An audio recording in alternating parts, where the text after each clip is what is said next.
Hello, Internet.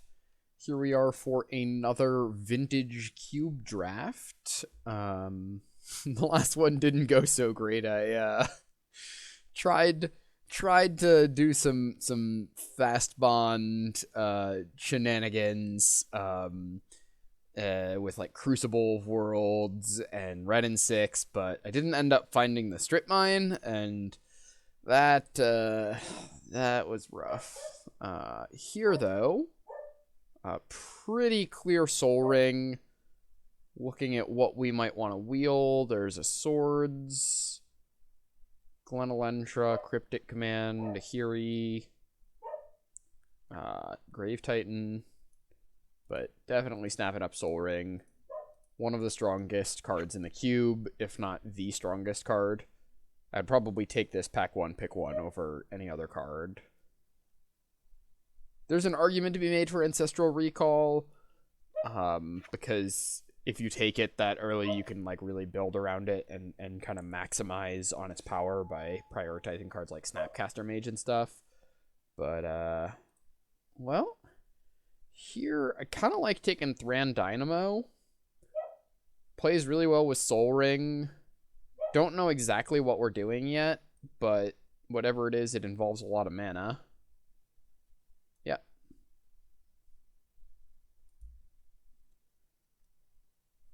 There was also a High Tide that I passed there. High Tide's one of those cards that is, like, if you are the only player drafting the High Tide deck, it is very, very good, if it's open.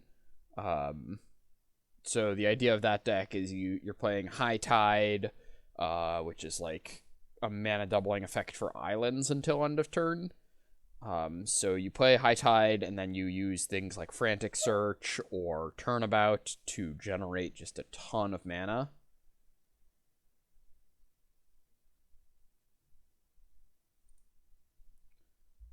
And then from there, there's a lot of different things you can do. You can finish with like a Mind's Desire, or what do I want out of this pack? There's a Wormcoil Engine. I kind of don't hate that, given that I have Thran Dynamo and Soul Ring. That way, I'm kind of not committing to a color yet. The strongest card in the pack is probably like Elspeth Conquers Death, Green Sun Zenith, Fatal Push. Those are all good. But yeah, let's take the Wormcoil. See what we can make happen here. We're still all artifacts, so we could be a very heavy artifact deck, or we could end up like veering off and becoming a control deck, or like we could be drafting green ramp still. Those are sort of the three main directions that I would be thinking about here. Well, there's a Karn Liberated, which seems pretty nice given our Thran Dynamo Soul Ring stuff. Treachery is also good, but if I can just keep taking artifacts and colorless cards, I'm going to. There's an Azorius Signet, stays on plan.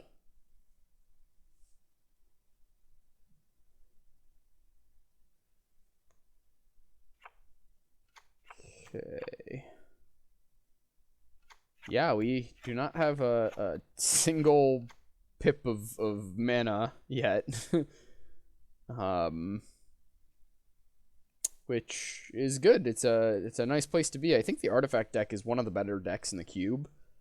It's just pretty well supported with stuff like I think there's the Duretti that sacrifice artifacts to bring them back. There's Goblin Welder.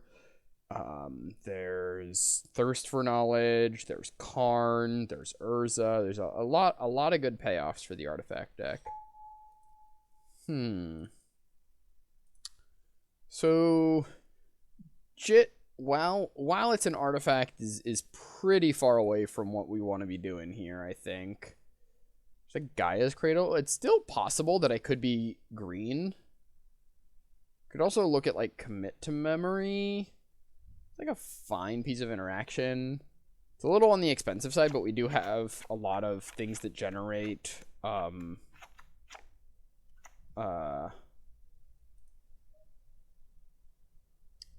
colored mana for it. Cradle has the highest upside. Like, if I end up in green, I will miss Cradle way more than I'll miss Commit to Memory if I end up in blue. So I think I'll take the Cradle. Wow. Workshop? Yeah, we can... I'm going to take a Workshop and we'll see what we can do here. Speaking of artifact payoffs, yeah, Workshop's insane. Great for us. Relic of Progenitus is an artifact, technically. Could just take one of these lands. I don't hate that. Relic is, like, not a good main deck card, and it's fine out of the sideboard, I guess. These decks sometimes end up playing stuff like Nahiri, so it's possible I end up wanting like a plateau. So I could consider Spirebluff Canal. I don't love burning. It's decent with what I've got, though. Maybe I could consider burning. Also Elves of Deep Shadow if I wanted to pivot to green, but I don't know. With the Mishra's... Oh, I timed out. Oh, well. I was not planning on picking that Elves of Deep Shadow, but that's okay. I guess I'll take Badlands? Scrubland, maybe? Because I already have the white... Like, maybe... Where to... Yeah, I'll just take the lands. Oh, that's a late Elspeth Conquers Death. I guess I'll take that.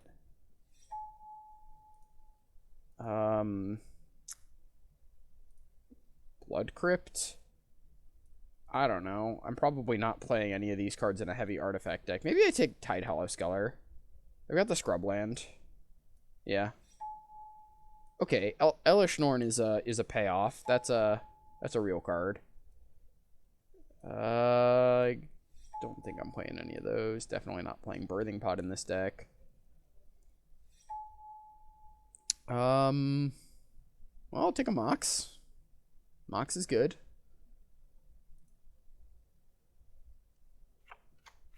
So, what do we have? We've got a few white cards, so we're probably white. We're not really sure what our second color is yet, if we have one.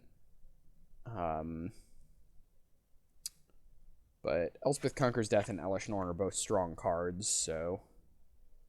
And Azorius Signet, Mox Pearl, Plateau, and Scrubland are all incentivizing us to be white. So we could go white-black, white-red, white-blue. Don't really have anything pulling us in a particular direction. I mean, Tidehollow Sculler is, like, fine, and I'll play it if I end up white-black, but it's not really, like, a draw into white-black.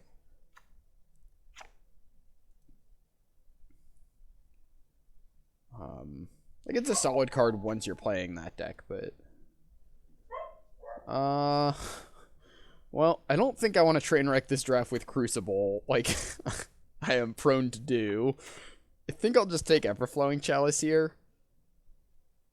Chalice seems good with Mishra's Workshop, with, like, helps ramp into Thran Dynamo, or I can cast a big Chalice after Thran Dynamo.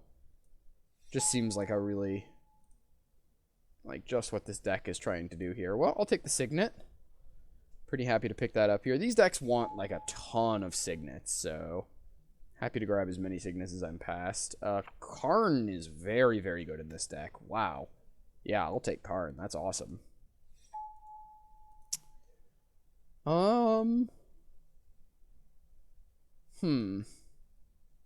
It's a Blast Zone that I could consider if I end up, like, mono-white. There's Languish if I end up black-white. There's, like, Thragtusk or Night of Autumn if I end up green-white. Although, green-white's pretty bad. Like, there's not much that I would really be getting out of green. So, like, the reason why you play green in this cube, for the most part, is for the mana ramp, and I already got mana ramp, so it's like, I don't really, like... Adding green doesn't do a ton for me. Yeah, Night of Autumn's a good card, but, like, it would be taking me down a path that I don't really want to go down. Maybe I just take Blast Zone. Oh. I'll take the Languish. I panicked. Sundering Titan? Titan seems good. I think I like that more than Mindslaver. There's also a Thirst for Knowledge, but with Mishra's Workshop, these big artifact creatures are quite strong, like Wormcoil, Sundering Titan. Because oftentimes Workshop is really, really strong when it works, but even in heavy colorless decks, like I already have two colorless cards that Workshop doesn't help cast, so I want to make sure I'm getting there on those. Smokestack? Could this deck want a Smokestack? I could cast it on like turn 2. There are some decks that might have trouble beating a turn 2 Smokestack. I mean, it's not great in my deck is the thing. Like, Smokestack doesn't really, like, I don't really want to sack my stuff so much. Could also take Daretti. Daretti's pretty good. Daretti fills up my graveyard for Elspeth Conquers Death. Yeah, I kind of like Daretti. Ulamog, you say?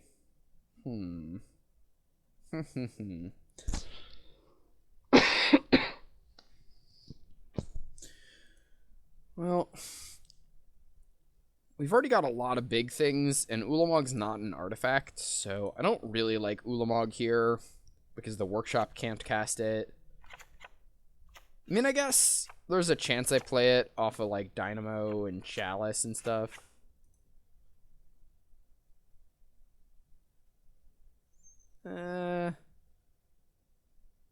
I'll take the Ulamog, because there's a chance if I'm playing red, I might get, like, the sneak attack, and that would be good. Okay, I'll take Inkwell here. Inkwell is another strong card. I don't think I'm playing black. Like, these aren't really in my deck. They're just happen to be sitting there. How many artifacts do I have? 1, 2, 3, 4, 5, 6, 7, 8. Although, I'm not really going to count Soul Ring. And I only kind of count those. So, like, 1, 2, 3, 4, 5. I guess I'll take Metalworker. Metalworker could be good in this deck. I think I like that better than Crucible. I'd really need, like, exactly Strip Mine before I'd want Crucible in this deck. Yeah, there's some matchups where I could see myself siding in a Linvala. Same deal with Kitchen Finks. And Night of Autumn. Ooh, Thirst for Knowledge. I like that. Okay, so we're pretty incentivized to be blue because Thirst for Knowledge is really good, and Inkwell is one of our better finishers because we can cast it off the Mishra's Workshop. So as of right now, I'm kind of hoping to be blue-white, I think. So probably not playing this already. Gitaxian Probe, Phantasmal Image, Lightning Bolt. Those are all options. Probably not Lightning Bolt because I don't think we're playing red. What does Phantasmal Image do for us? We got a couple of decent things to copy. Also just like Banishing Light. Gosh, it feels bad first picking Banishing Light, though. Containment Priest is interesting. It's a really good sideboard card. Basalt Monolith. I mean, if there was ever a deck that wanted Basalt Monolith, it was this one.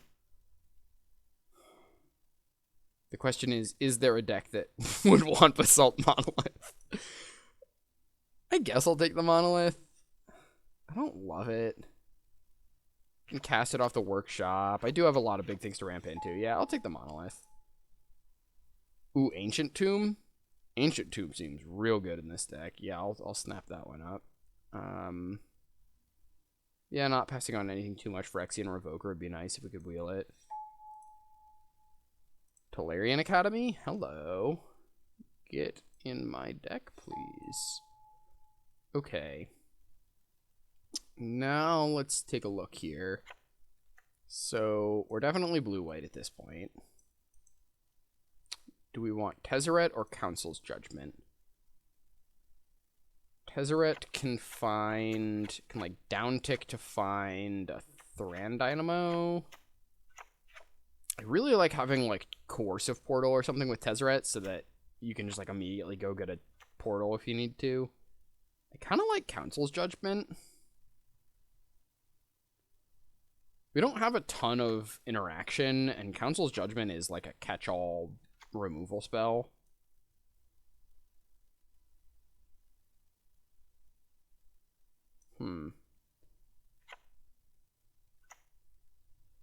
Maybe Tezzeret's better. I talked myself into Tezzeret, or I thought I talked myself in my head. The reason is because I've got two things that tap, or three things, including this Metalworker, kind of four if you count the Everflowing Chalice, that tap for like, 2, 3, 4 mana, something like that. So being able to untap 2 artifacts is pretty strong. It helps ramp me into like actually being able to cast some of this higher end stuff. Speaking of higher end stuff, this Ulamog is much better than this Ulamog if I'm actually planning on casting it. There's also a Sower, which is fine. We are kind of light on interaction, but Ulamog is interaction. It exiles 2 permanents. I think I like Karakas here. There's also a Gruul Signet. And a Hangerback Walker, actually. Karakas is just a very powerful card in general. Although this deck might want Hangerback Walker. I've been kind of impressed with Hangerback Walker in this cube. I can like power it out with stuff. I don't know, just getting my artifact count up seems really important. Karakas is so good, though.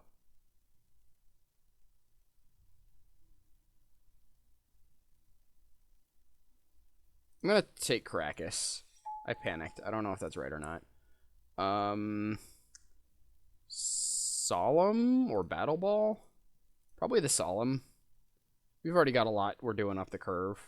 Solemn, it like helps kind of bridge the gap to these higher cards. Path to Exile. Yeah, I'll play that. It's nice to have like a piece or two of decent just spot removal. Phantasmal Image. We don't have a ton that we're copying. I might just take the Banishing Light. Revoker. There's also Balance. So 1, 2, 3, 4, 5, 6, 7. I don't know. I don't really love balance in decks that are playing like 2-for-1s like Solemn Simulacrum and Karn and stuff. Like each 2-for-1 is kind of like you kind of have to like count it as though it's the like subtracting what like so you can count up like, okay, how many things do I have that work with it, and then you have to count up, okay, how many things do I have that explicitly do not work with it.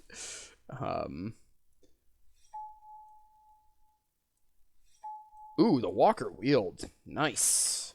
Well, we're in great shape. That is 23 then, right? 23.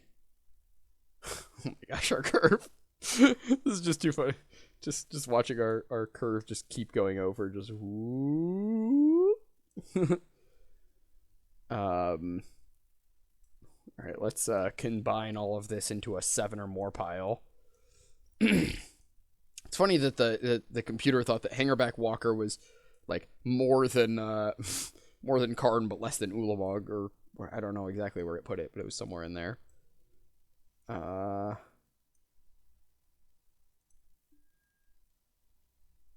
6, 6.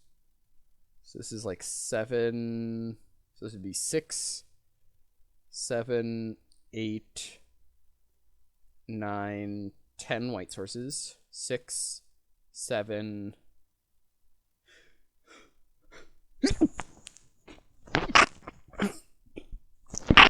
8 blue sources. I guess that's. Maybe we just go even split. I don't know. What do we have for blue? We only have 3 blue cards. We only have 1, 2, 3, 4 white cards.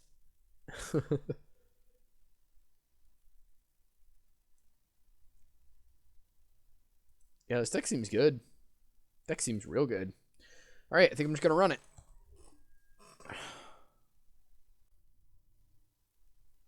Okay, here we are for round 1. Our opponent's on the play. Yeah, we need to draw a land or a signet. But if we do, the hand's pretty good. I'll keep. Karn's got to be like our best card, right? Well, behind like Tolarian Academy and Mishra's Workshop.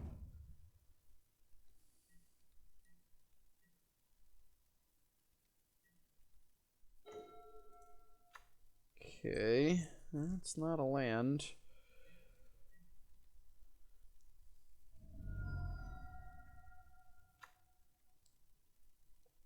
Uh-oh. Red. Red has a lot of artifact destruction. Also, aggressive creatures that I am scared of. Like Runaway Steamkin. This card can run away with the game. Cute laugh track. Just gonna Path to Exile that.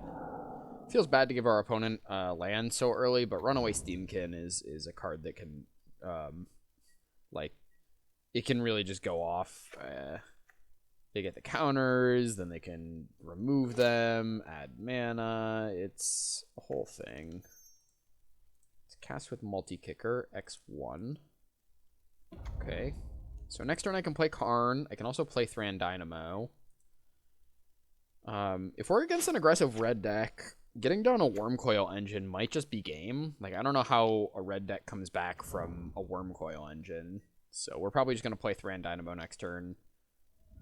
And hope we untap with all of our mana intact. Yeah, keep playing planes. Ideally with Karakas, you want to hold it for as long as possible, just because revealing, like, my opponent might play like a card that I could bounce with it. Although against mono red, most of the legends are not things I'd really want to bounce, like Pia and Kira Nalar. I guess Kiki Jiki I could bounce, but Sulfuric Vortex. Well, that one's gonna be a problem. Okay, that's not good. Yikes. Well, we're in a bit of a spot. Gonna land. That's good.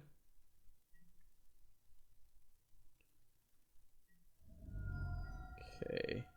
Vortex is rough because it means we can't gain life with this Wormcoil Engine. So 3, 4, 5, 6, 7, 8. Dang, so we can't Monolith and Wormcoil Engine.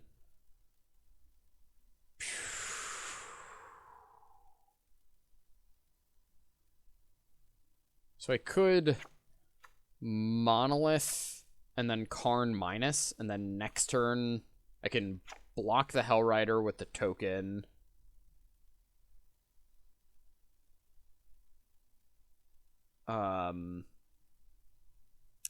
Plan on blowing up the Sulfuric Vortex. I don't love it, but I think it might be my best option. Like, what else am I... How else am I winning this game? I'm at 7. They have a Sulfuric Vortex and 2 creatures in play. One of which is a Hellrider. So I'm definitely going to take 1, 2, 3, 4 damage. 5, 6. So... The other option, I could Could play the Wormcoil Engine, block the Hellrider, and hope to draw Tolarian Academy or Mishra's Workshop. I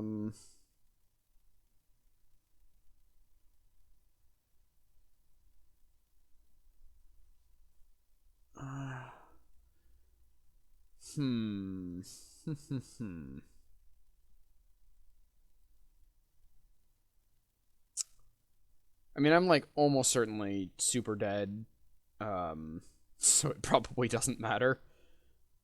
But yeah, I guess I like playing the Monolith and Karn minusing. I will play Karakas here.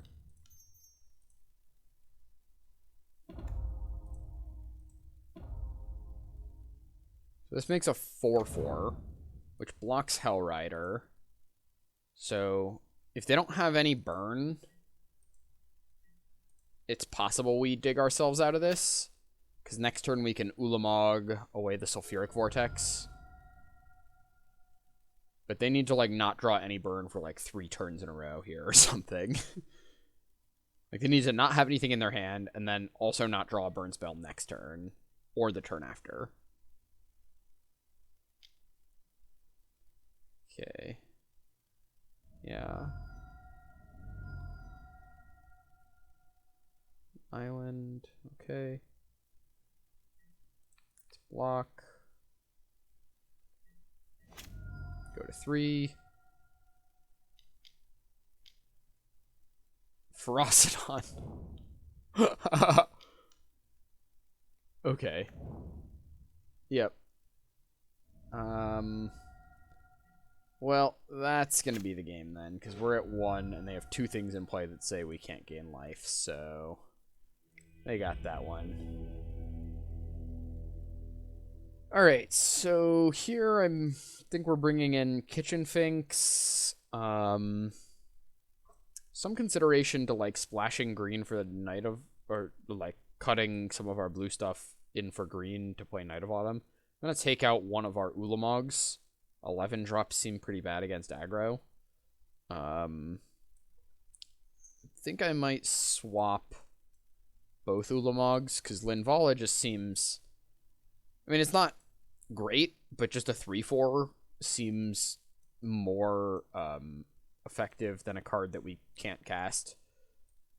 Our blue cards all seem pretty bad against them, but I don't know what we would side out. Like, we could like cut our blue for like Languish Tidehollow Sculler.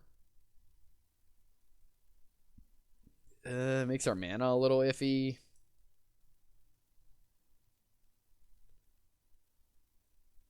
Could also consider cutting this Ancient Tomb.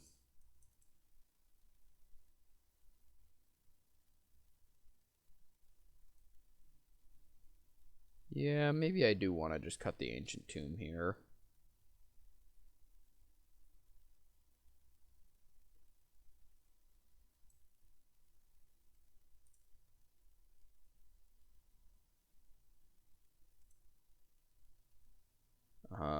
And just put in like a basic plains. Sure. Ancient Tomb's really good in our deck, but we're gonna, like, if we have it in our opening hand, we're gonna take like 4 off of it or something, and it's just really awkward. Or 6 or 8 even. I guess I keep this hand. We can play turn 1 Everflowing Chalice, turn 2 Metalworker. We need to draw a land, but if we hit a blue land, we can play Tezzeret. If we hit a white land, we can play Elspeth, Conqueror's Death, and Kitchen Finks. And Kitchen Finks is our best card in this matchup by a pretty wide margin.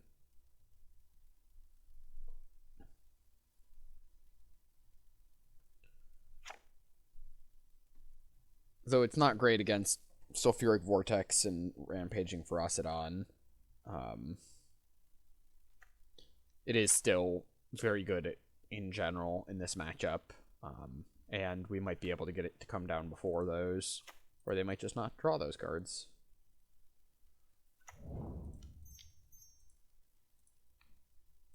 Okay.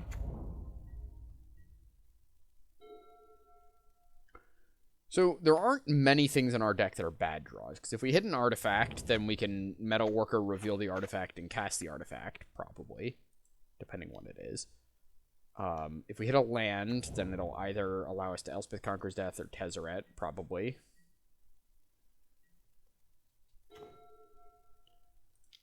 Well, Karn's not ideal. Yep. Ow. Take some damage. That was one of the cards that did not fit the criteria. We do also have another card that does not fit the criteria. Hopefully we don't draw that one next turn.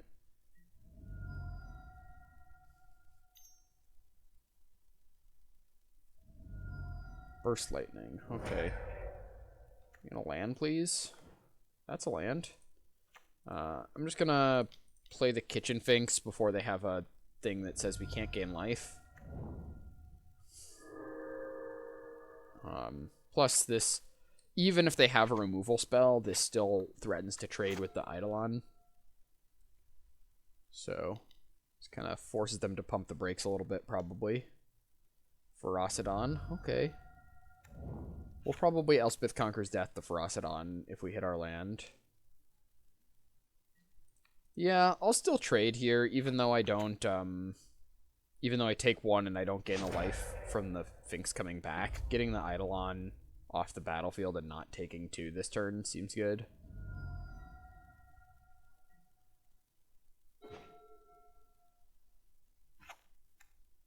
Well, I guess we Solemn. And we can double block the Ferocidon if we have to.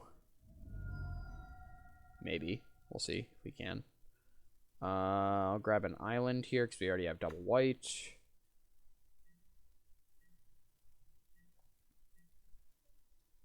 Alright.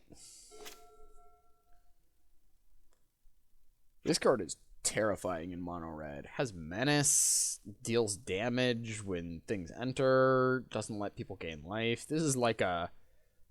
This is basically a second copy of Sulfuric Vortex. Except it might be better? I mean, it's harder, it's easier to interact with, but it does hit harder. Like, it kills faster than Sulfuric Vortex does.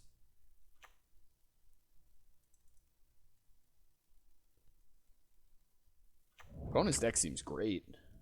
Eidolon, Ferocidon, Vortex, Goblin Guide. We got a really good mono red deck here. Okay, Looter Scooter's good.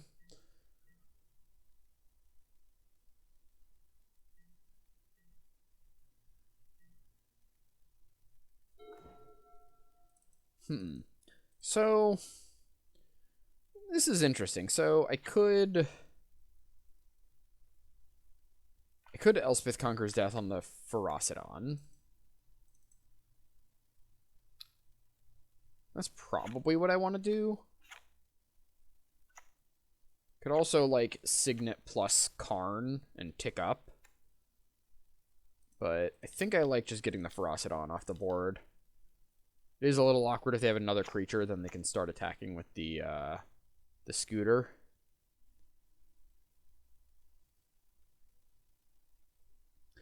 And I will go ahead and attack here. Well, actually, no, they'll crew in response, so it won't matter. But if they let me attack here, I probably would. Yeah.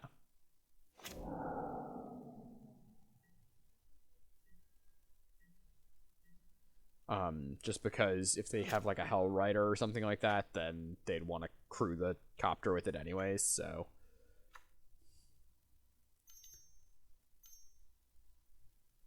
Wheel. Okay, wheel's good. Probably means they can crew their copter. Although, it's not that great because we can get back one of these Planeswalkers now with our Elspeth Conquers Death, so kind of like that. Yep. Sure. Let them loot.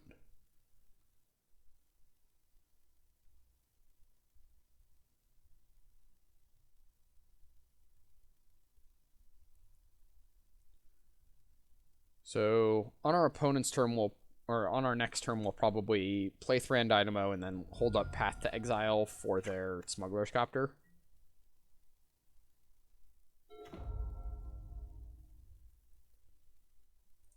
Alright, well, we got a lot of lands, that's for sure.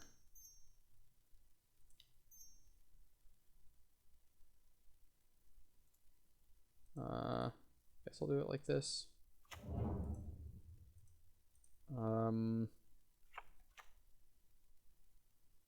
Yeah, and I'll plan on just pathing the Copter.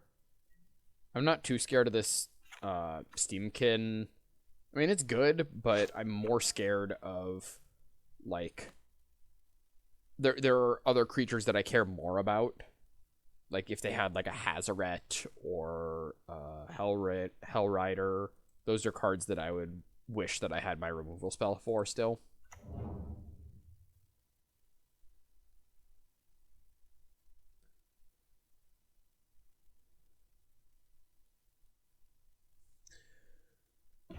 Elspeth Conquers Death is going to get back a Planeswalker next turn. Which I actually might just be able to, like, kill my opponent out of nowhere because it's going to bring back a extra big Tezzeret. Yeah, okay. Young Pyromancer protects against that pretty well.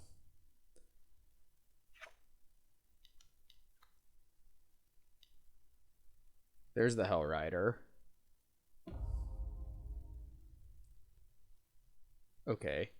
So I'm going to go ahead and path the Hellrider now. Okay. Because I think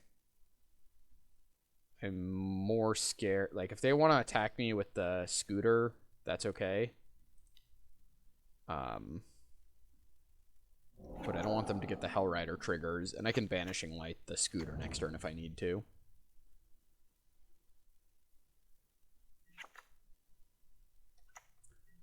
Getting back Tezzeret next turn almost just kills them. Like, they'll have to chump with the Steamkin.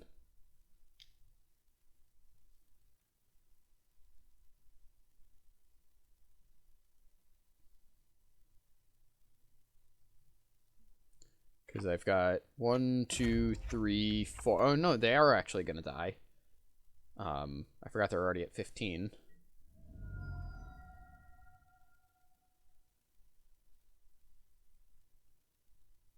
I don't think they can play anything else, can they? Yeah. I don't think there's any free spells in Red. Okay. So we're going to grab back our Tezzeret.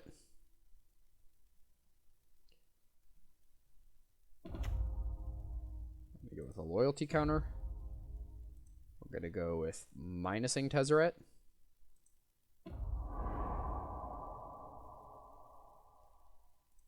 And what the heck, for kicks and giggles, we'll just Banishing Light this runaway Steamkin. Yeah. Okay,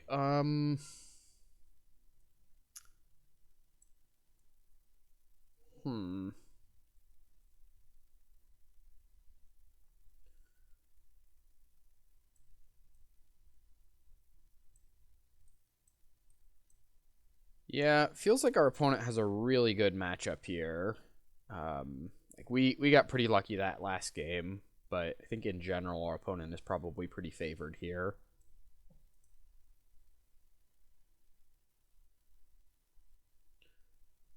I'm still trying to decide if I want to, like, cut the Tezzeret, Thirst for Knowledge, and Inkwell. Tezzeret was good that game, but I think in general it's not that strong versus them.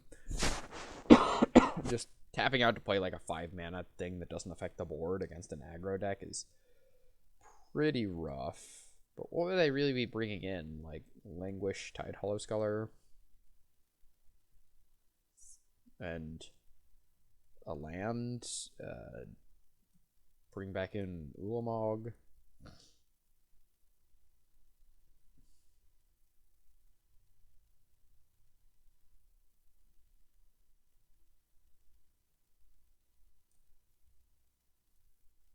Yeah, maybe that's better. Maybe that's better versus them. I'll leave in the Tolarian Academy.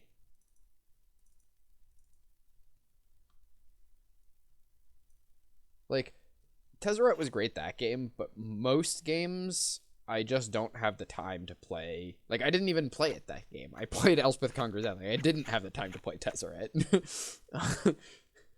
The reason it was good was because I couldn't cast it. Or that wasn't why it was good, but I didn't cast it that game.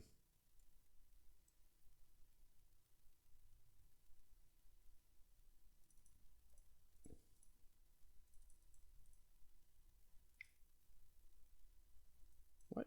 Out of their forest. Sure. 1, 2, 3, 4, 5, 6, 7 black sources. That's a little light. If we're playing Languish. Okay. This is 18. Oh wait. Oh. Forgot the Sculler was supposed to go in there. 1, 2, 3, 4, 5, 6, 7, 8, 9, 10. Okay, I can cut one more for a swamp. Oh, I have no idea what it... Okay, it kept our black. Revoker. Have we seen any... Smuggler's Copter. That has an activated ability.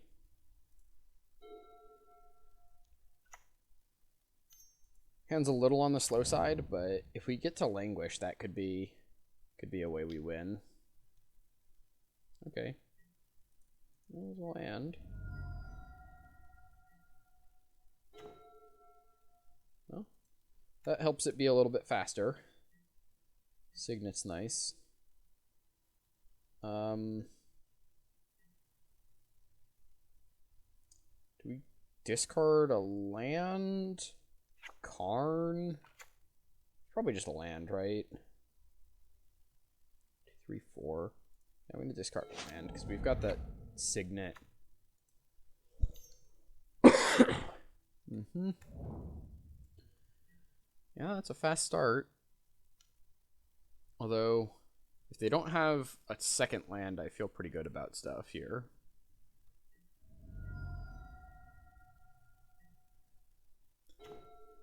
I mean, that does mean our opponent's hand is like 100% gas, but it is buying us enough breathing room to get down this Languish. Hopefully they play another spell this turn, another creature. Bolt us. Okay. Well, I'll still have to Languish next turn, I think. I guess I could just play Solemn. I don't actually hate that.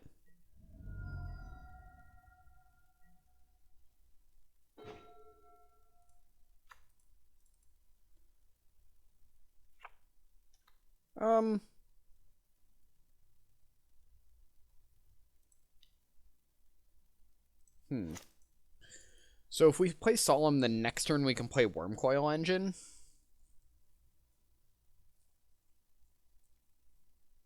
Alternatively, we play Languish this turn. We don't have any 2-drops with haste that we've seen, I don't think. Yeah, I think I just like Languishing this turn. If they don't hit a land, we're probably in good shape then.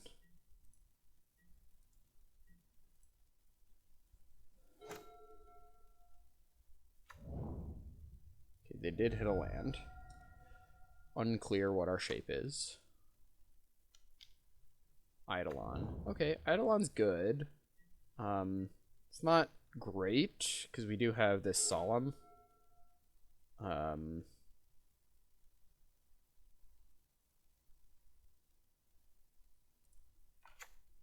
So I think we're gonna Chalice X1.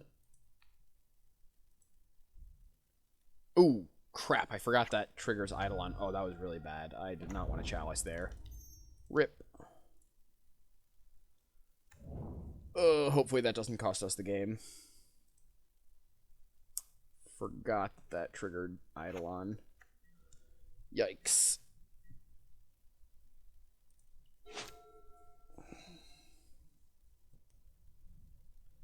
So I'm just hoping my opponent doesn't have too much burn. Like, if they're playing more creatures and stuff, I'm fine with that. I just want to make sure, like, if they just bolt us, that's bad. Just bolt us out of the game here. If we get to gain 6 with Wormcoil, then we probably just win. Okay. Yep.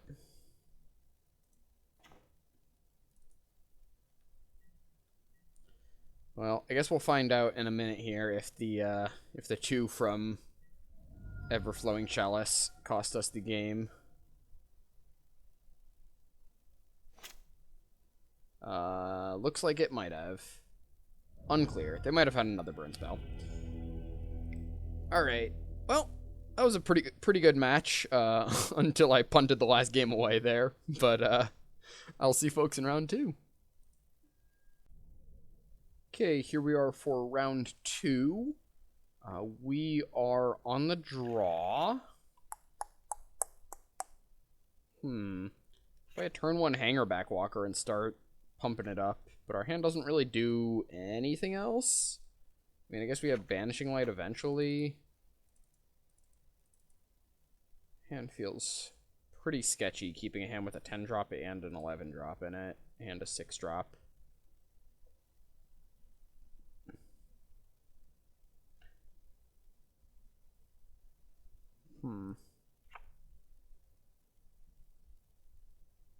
What are the odds that a Hangerback Walker just goes the distance?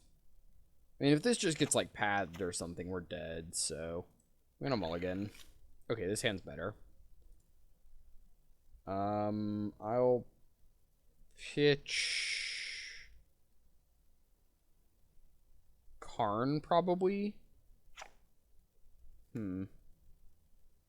Banishing Light, maybe? For against an aggressive deck, I'll want the Banishing Light. Karn is... Yeah, I'll probably pitch the Karn. We can find some more action with this Thirst for Knowledge, so...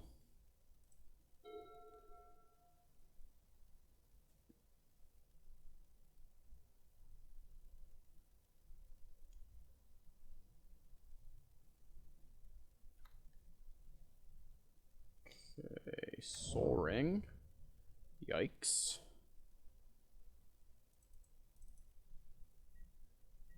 Alright, looks like that's all they've got at least.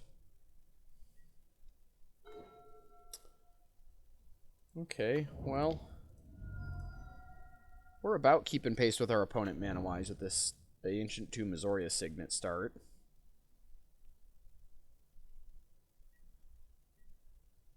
Fortunately, ours costs us a lot of life. If our opponent's playing an aggressive deck, then that life adds up quickly.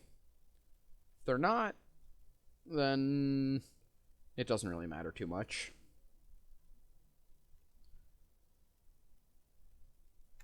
Depending what they do, we might just Banishing Light their Soul Ring next turn.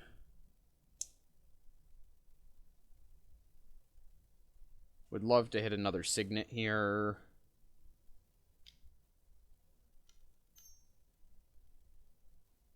I think something for 3. Chalice X2. Okay.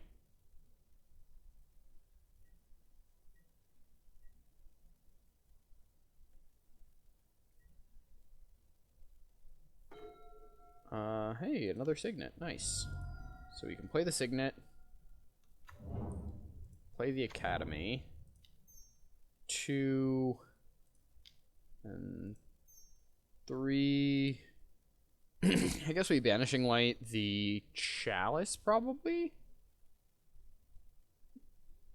Because that way, even if they destroy the Banishing Light, they get back a Chalice with no counters on it instead of a Soul Ring. Because on the battlefield right now, those two are functionally identical.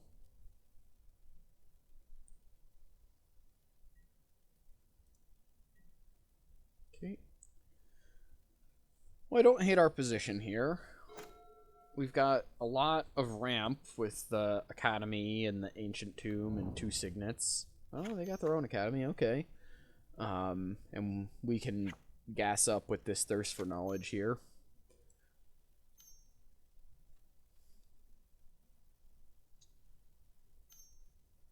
Playing something for 5. 5 mana plays in Vintage Cube tend to be scary. Okay. That's a little bit less scary. Still kills me very quickly, though. Kind of odd to be playing Everflowing Chalice and, like, Geist and Selfless Spirit in the same deck. I had really kind of pegged my opponent as being, like, a big mana deck here, but... Okay.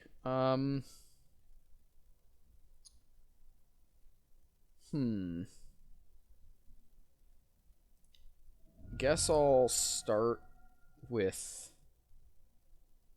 this Thirst.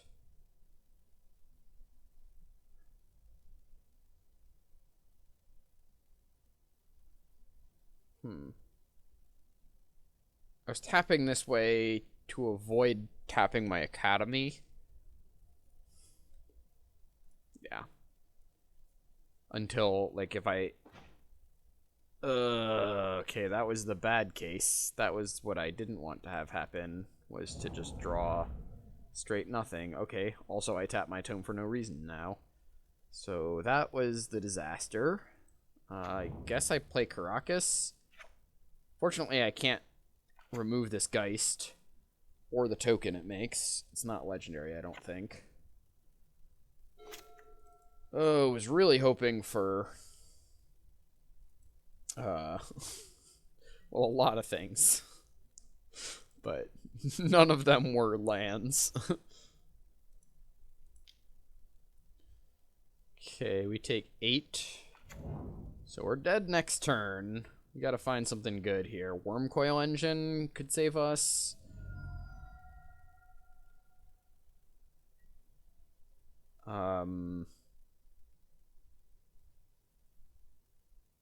Ulamog doesn't do it. Karn doesn't do it. Yeah, it really just needs to be Wormcoil Engine now, I think. Yikes. Yikes, yikes, yikes.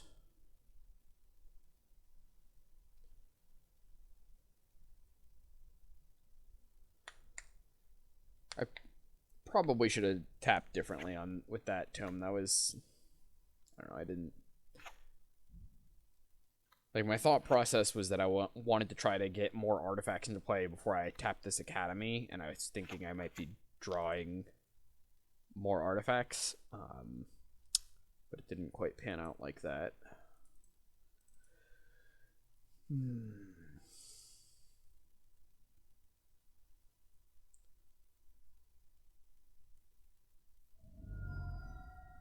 Well... Path to Exile is not going to do it, unfortunately. Alright, they got this one. I think I like the way I have this sideboarded. We're against a slightly slower deck, so I'm not, like, Tezzeret and Inkwell don't feel as bad here. Our deck's draws have just been pretty rough. I think it's a really good, like, I think our deck's great, actually. Here, maybe I swap out, like, Finks for, like, Basalt Monolith or something.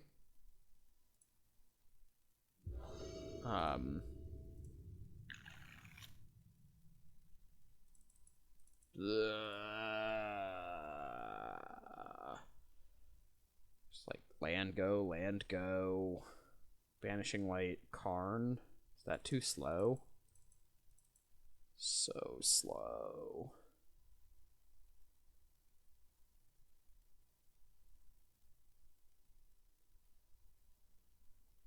I mean,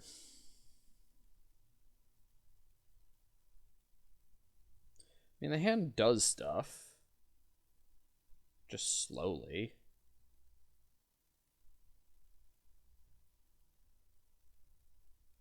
If I mulligan, what would I be hoping for?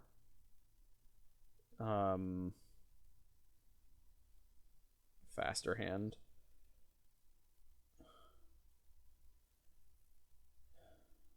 I guess I'll keep.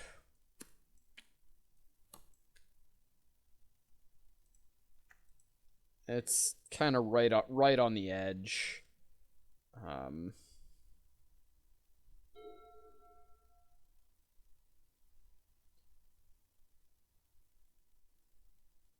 Yeah.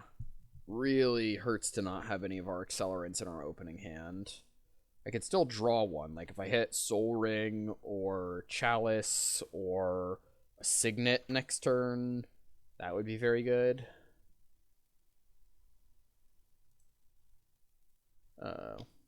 Mother of Runes? Okay, now this Banishing Light doesn't even do anything. Okay.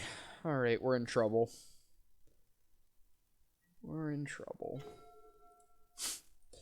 Inkwell Leviathan did not help.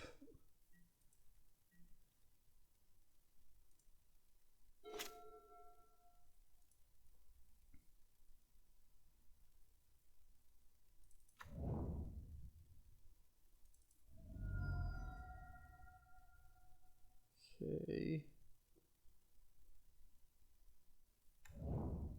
Underground Sea. Okay.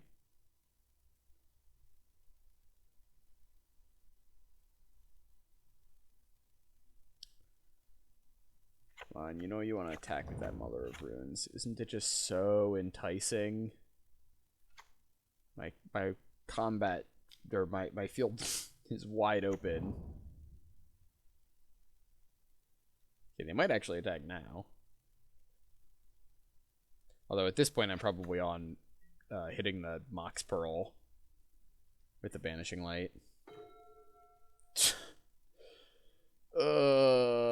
This deck is not cooperating with me very well. I'm drawing very poorly here.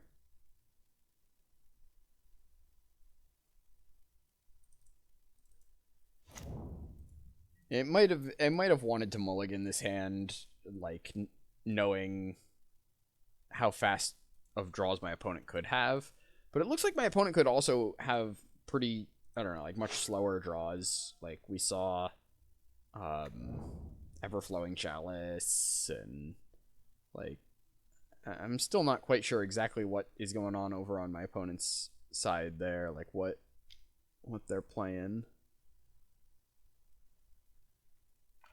Yep.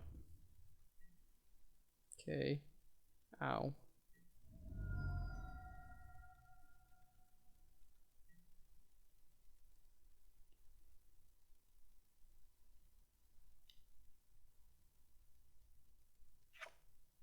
Geist is really good against us.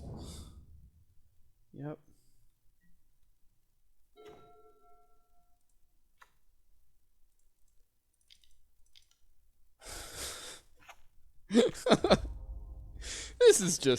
This is just comical. We Oh gosh. I guess I uptick because it kind of gains me some life. Like it forces them to attack Karn. Or maybe it doesn't. Maybe they just don't care.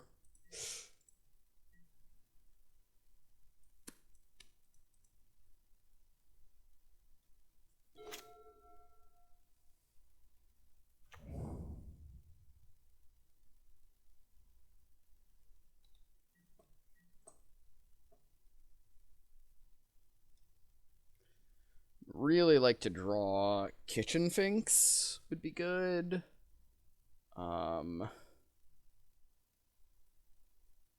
Like what else would be good?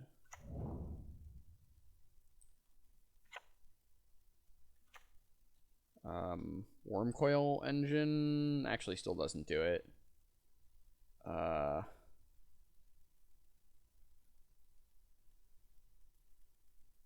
Yeah, we're like super dead. They just attacking us with everything? Yeah. Okay, we're at 6.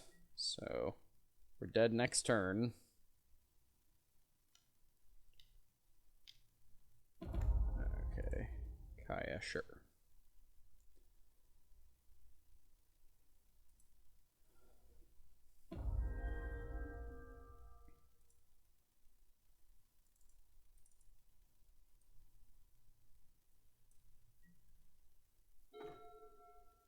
Mox Pearl.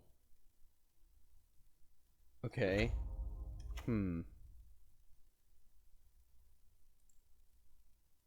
That's still... There's no way still. Right? There's... Yeah. Alright. They got it. Oof. That hurts. Is unfortunate. Okay, here we are for round 3. Gosh, our draws are just not cooperating with us here. Okay. I guess we keep. It's still... We still need to hit a land for this hand to do basically anything, but... We probably have too many expensive cards in this deck, honestly. Like, our hands are being clogged up with all these Inkwell Leviathans and Ulamogs and stuff. I don't know, you really want more, like, Signets. We didn't get quite enough, Signets here. Overgrown Tomb. What am I most scared of after a tapped Overgrown Tomb? Maybe I just wait on this Revoker. Yeah. I think I will. Like, it just doesn't do it. Like, running out of 2, I'm not going to attack my opponent, right? So, I'll wait and see if they play something I care about to revoke. I guess I could have run it out with the plan of pathing my own Revoker to get my mana.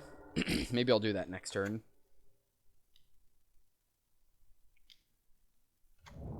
Okay, well.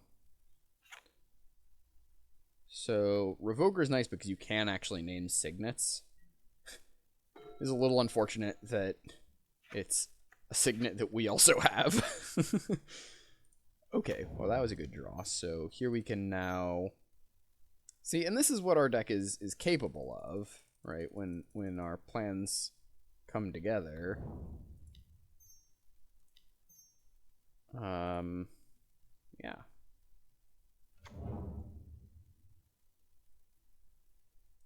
Use Solemn's ability. We've got 2 double blue cards, 2 double white cards. I guess I take the blue? Being able to cast Inkwell Leviathan would be really nice. Yeah.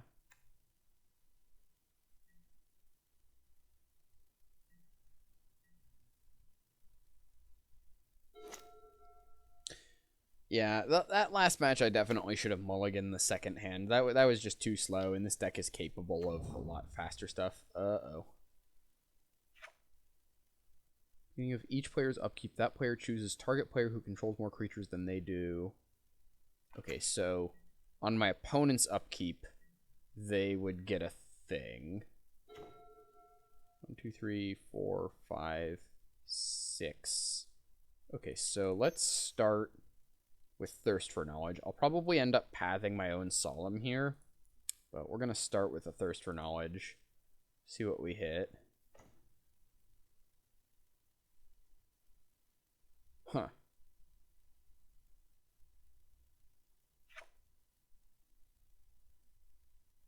So, we could also let our opponent have their Oath of Druids, and then on their turn, path our Solemn and go get 10 mana Ulamog.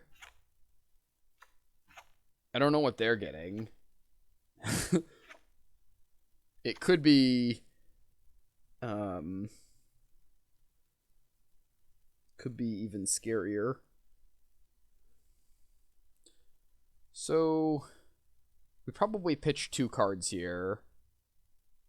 Maybe we just pitch an artifact and pitch the Inkwell. Yeah, I actually like that. Revoker, maybe? Yeah, I'll pitch the Revoker. Okay. So now I can... let's go to combat. Undo. I'm going to hit my opponent with this Solemn, and then I'm going to path it so their Oath of Druids doesn't trigger. And if our opponent wants to Oath, like if our opponent wants to give us anything, then that's real good for us. And if they don't, then it's just a staring contest until we can get up to this Ulamog. 1, 2, 3, 4, 5, 6, 7, 8, 9. So I'm good with the staring contest here until I can Ulamog to blow up Oath of Druids. It'd be bad if our opponent played like a Planeswalker or something. That would be rough.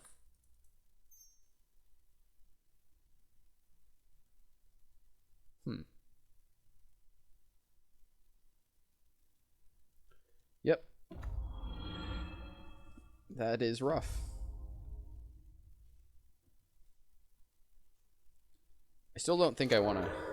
I'm still hesitant to Inkwell. Oh, wait, this isn't... This doesn't search. You reveal until you hit. So I couldn't search up Ulamog. I could hit it, maybe.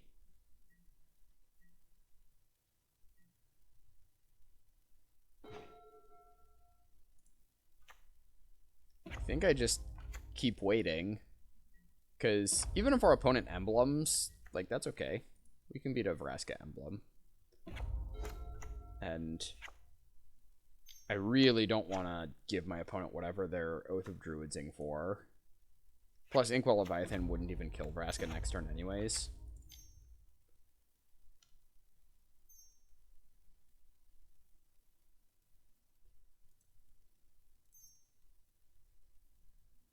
Harmonize, yeah. This is working out well for my opponent.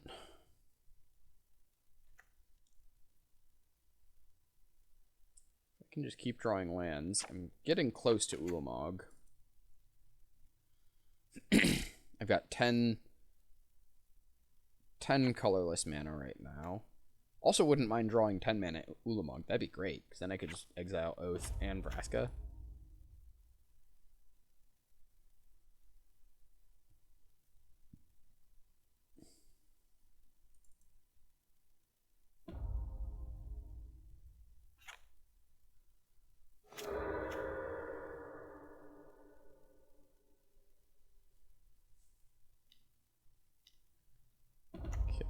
Chalice, sure.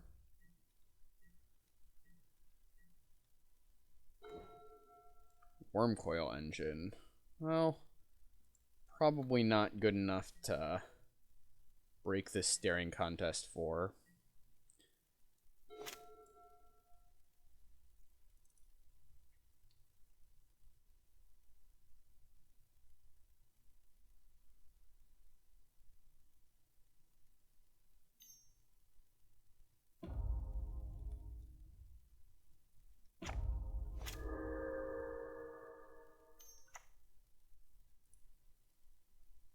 Okay.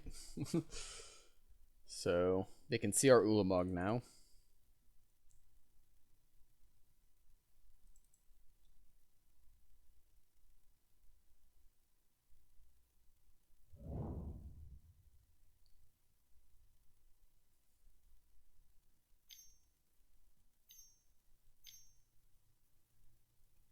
Nahiri.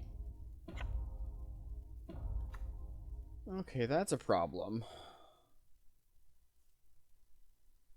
Nahiri is gets pretty close to ulting pretty quickly, and Nahiri ult is like they probably only have like a Gristlebrand or an Emrakul or something in their deck.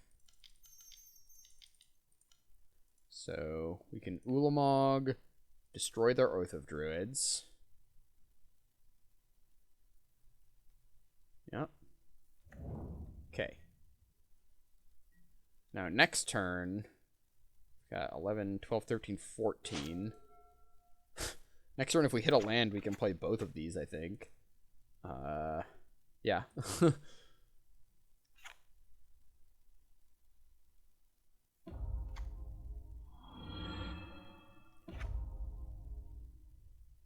Okay. I mean, That emblem is kind of scary with Nahiri's ability because it gives it haste, right? So now anything they hit us with kills us.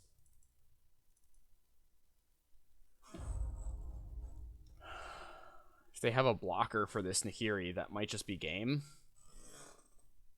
Although, it doesn't really look like their deck is playing many blockers, given that they have an Oath of Druids.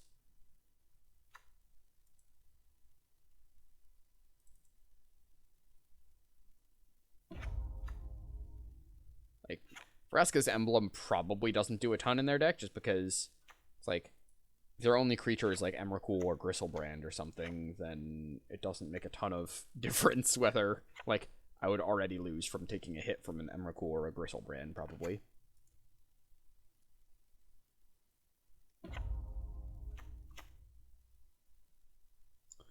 our opponent has an exile effect, that would be really good. They could exile our Ulamog. That would be a problem.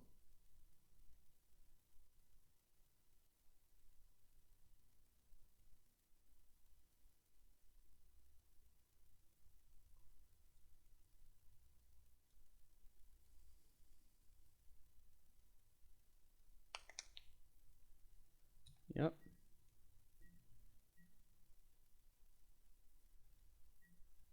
Okay. Alright, well, let's attack the Nahiri and see if they've got... I mean, this is kind of the game. If they have a way of interacting with our Ulamog here, we're going to lose, probably. If they don't, we're probably going to win. Are they floating just because they're sacrificing, or do they have a play?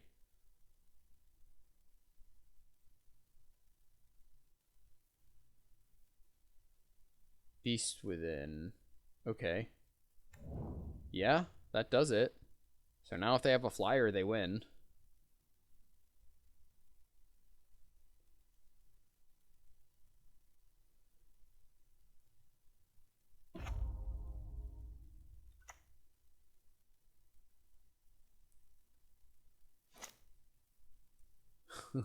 Opponent's deck looks fun. Some fun Nahiri Oath of Druids combo. Very ambitious mana base. Looks like they're playing the full 5 colors. Black, green, red, white, blue.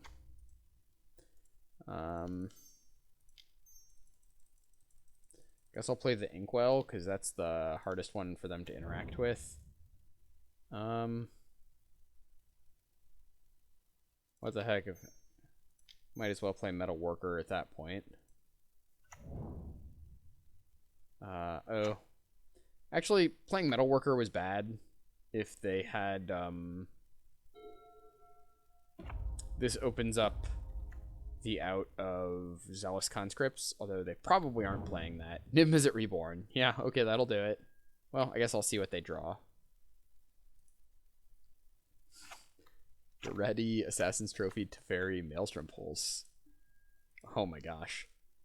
That deck looks fun. Okay. So, opponent is playing some nonsense over there. Okay, if they're... Okay, hold up.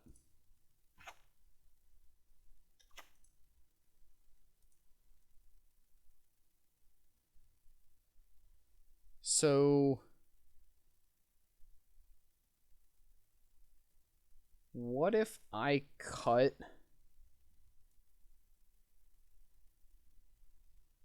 I could cut my little creatures. Right, so I could cut like Revoker, Metalworker, Solemn is a maybe.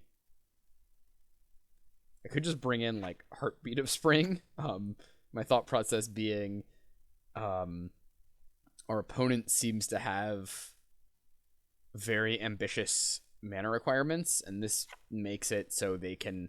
Like, they're more likely to be choked on colors of mana than they are to be choked on amount of mana. So... I could... do something there. Like, bring in Heartbeat. Is that too cute? That might be too cute. I think I want to take out these two. Well, at least the Metal Worker seems not great.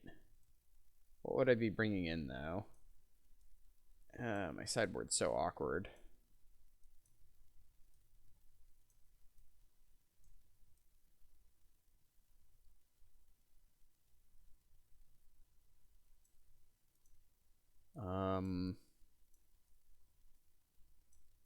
It's like go up land or something.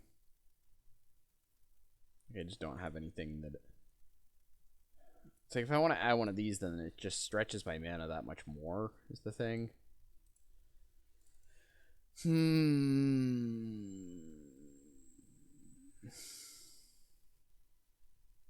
Okay. So, now that I know that my opponent has a Niv Mizzet, it means that they're not Emrakulling. So I was playing around like an Emrakul thing. Now I can actually... I can just bite the bullet and let them have Niv Mizzet, maybe.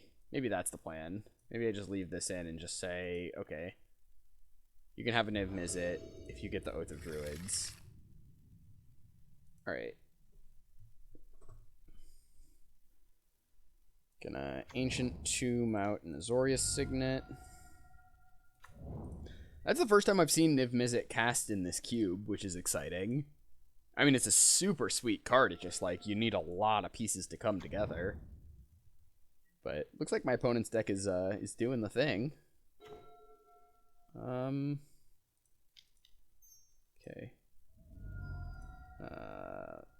Thirst for Knowledge. Discard an artifact.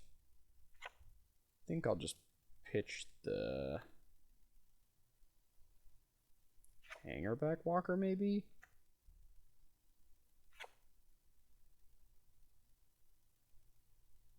Yeah, I think I want to keep Revoker. Could just be Mox Pearl.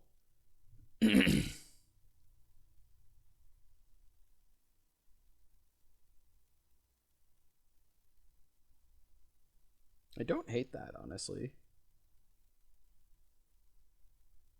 Yeah, I think I will just pitch the Mox Pearl.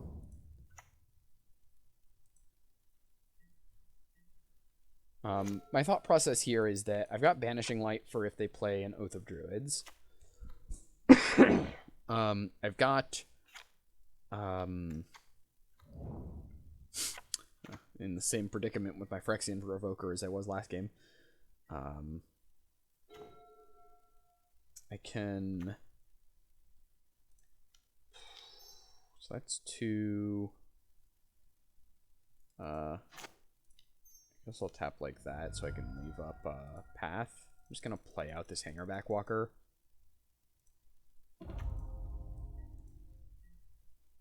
One, 2, 3, 4, 5, 6, 7 if I path my own thing. I'm like not that far away from Ulamogging here.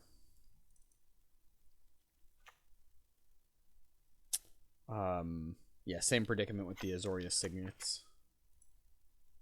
But I'll probably save this Revoker for one of the Planeswalkers. Tinker! Okay, what you tinkering for? Like a Lightsteel Inkwell. Well, Inkwell's the one we can't beat. That's unfortunate. Yeah, that's just game. There's no card in our deck that can beat an Inkwell Leviathan. So, alright. Well, that was unfortunate, but I had fun nevertheless, and yeah, I'm gonna keep jamming some vintage cube drafts, even though I started the season off with a double 0-3 here. If you want to support me in my spectacular failures, then you are welcome to do so over at patreon.com/RyanHibbs. If you want to support me without giving me money, you can do that by liking, commenting, or subscribing on the video. And I will catch you next time.